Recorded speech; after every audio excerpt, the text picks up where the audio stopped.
کپتان حکومت کی جانب سے حال ہی میں ایک صدارتی آرڈیننس کے ذریعے ٹیکس قوانین کے نفاذ کی شدید مخالفت کی جا رہی ہے اور عوام اس فیصلے کو واپس لینے کا مطالبہ کر رہے ہیں۔ صدارتی آرڈیننس کے ناقدین کا کہنا ہے کہ ریاست کا پہلا کام ٹیکس جمع کرنا اور ان کی بنیاد پر نظام مملکت کو مرتب کرنا ہے، مگر اس کے لیے ایک نظام وضع کیا جاتا ہے۔ ان کا کہنا ہے کہ کسی بھی جمہوری ریاست میں ٹیکس عائد کرنے کا حق عوامی نمائندوں کو حاصل ہے اور وہی ٹیکس عائد کر سکتے ہیں۔ دنیا میں جہاں کہیں بھی جمہوری نظام رائج ہے وہاں ٹیکس کسی حکم نامے کے ذریعے عائد نہیں کیا جاتا۔ تاہم ہائبرڈ نظام کے تحت چلنے والے پاکستان میں اب یہ نئی روایت بھی ڈال دی گئی ہے کہ ایک صدارتی آرڈیننس کے ذریعے مہنگائی سے پسنے والے عوام پر مزید ٹیکسز نافذ کر دیے جائیں۔ معاشی تجزیہ کاروں کا کہنا ہے کہ حکومت نے ان قوانین کا نفاذ صدارتی آرڈیننس کے ذریعے اس لیے کیا کہ پارلیمنٹ سے ان کی منظوری حاصل کرنا ممکن نہیں تھا۔ صدارتی آرڈیننس میں ایسے راستے ہموار کیے گئے ہیں جن کے ذریعے مخصوص مقدمات کو کھولا جا سکے گا اور مختلف پیشوں سے وابستہ افراد کو نئے ٹیکسوں سے قابو کیا جائے گا۔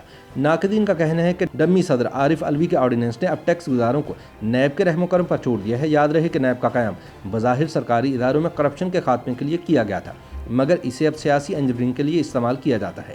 اس لیے بظاہر ایسا لگتا ہے کہ آرڈیننس کے بعد نیب اب حکومت کے سیاسی مخالفین کو ٹیکسوں کے معاملات میں بھی ہراساں کرنا شروع کر دے گا۔ Federation of Pakistan chambers of commerce and industry کے سابق صدر زبید طفیل نے کہا کہ سال 2020 کی آخری سہ ماہی میں ان کی قیادت میں تاجروں اور صنعت کاروں نے چیئرمین نیب سے ملاقات کر کے کہا تھا کہ نیب کا کام سرکاری کرپشن کا خاتمہ کرنا ہے، وہ ٹیکس کے معاملات میں مداخلت نہ کرے، جس پر نیب نے انکم اور سیلز ٹیکس سے متعلق سینکڑوں مقدمات نیب سے FBR کو منتقل کر دیے تھے۔ لیکن اب حکومت نے ٹیکس گزاروں کو نیب کے رحم و کرم پر چھوڑ دیا ہے۔ صدارتی آرڈیننس میں سب سے اہم بات یہ ہے کہ جو مقدمات 20 سال قبل بند ہو چکے ہیں اب ان پر بھی تحقیقات کی جا سکے گی۔ اس حکومتی فیصلے کی وجہ سے ٹیکس گزاروں میں خوف پایا جاتا ہے۔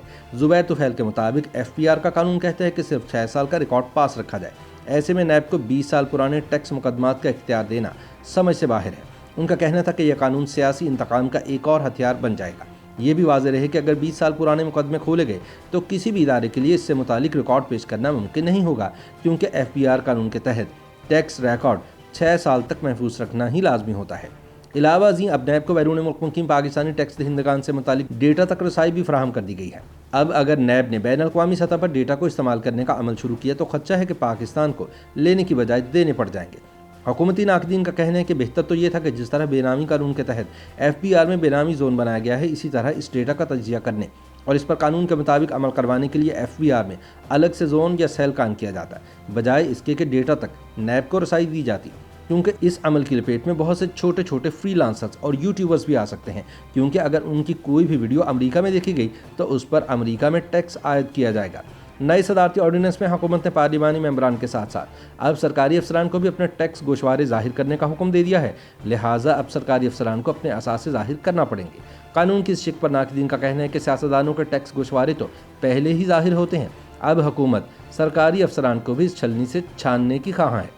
ناقدین کہتے ہیں کہ ٹیکسوں کے حوالے سے حکومت نے جو آرڈیننس جاری کرنے کا سلسلہ شروع کیا ہے وہ جمہوری رویہ نہیں۔ اگر حکومت کو اتنے سخت قوانین لانے تھے تو ان کو بجٹ پیش کرتے وقت سامنے لانا چاہیے تھا، لیکن عوامی غضب و غضب سے بچنے کے لیے چند ماہ بعد صدارتی آرڈیننس کے ذریعے یہ کام کیا گیا ہے۔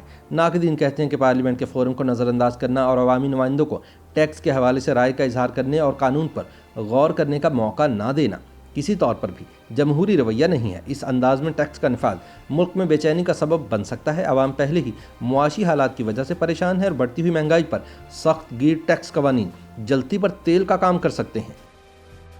YouTube پر گوگلی نیوز دیکھنے کے لیے youtube.com کی سرچ بار میں گوگلی نیوز TV ٹائپ کریں۔ گوگلی نیوز کے پیج پر سرخ رنگ کے سبسکرپشن والے بٹن پر کلک کرنا نہ بھولیے۔ YouTube پیج پر اپلوڈ ہونے والی ویڈیوز سے باخبر رہنے کے لیے بیل آئیکن پر کلک کیجیے۔ آپ کو ہر نئی ویڈیو کے بارے میں نوٹیفیکیشن موصول ہو جائے گا۔